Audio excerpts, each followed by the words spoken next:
পাণ্ডবেশ্বর পঞ্চশিব মন্দির পাণ্ডবেশ্বর।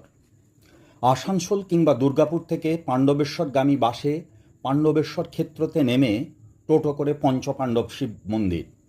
জনশ্রুতি আছে এই পঞ্চপাণ্ডব শিব মন্দির থেকেই এই জায়গার নাম হয় পাণ্ডবেশ্বর। মন্দিরটি অনেকটা খোলামেলা জায়গা নিয়ে, ছোট বড় মিলিয়ে অনেকগুলি মন্দির রয়েছে এখানে। পাশেই রয়েছে অজয় নদ, পাশে বিস্তৃত ও গভীর যে জঙ্গল দেখা যায় সেটা মানা অঞ্চল। এই মানা অজয় নদকে দুভাগে ভাগ করেছে। মন্দির চত্বরে ঢোকার মুখেই রয়েছে বিশাল পাকুড় গাছের নিচে যজ্ঞস্থল। মন্দিরে ঢোকার মুখে ডান দিকে প্রথমে 108 মৌনী বাবা আগমবাগীশের সিদ্ধাসন, লাগোয়া মন্দিরটি গোপাল কালী মন্দির। কাছেই রয়েছে পঞ্চশিব মন্দির, একই জায়গায় 5টি শিবলিঙ্গের সহাবস্থান। জনশ্রুতি আছে অজ্ঞাতবাসের সময় পঞ্চ পাণ্ডবেরা এখানে থাকাকালীন এই পঞ্চশিবের আরাধনা করতেন।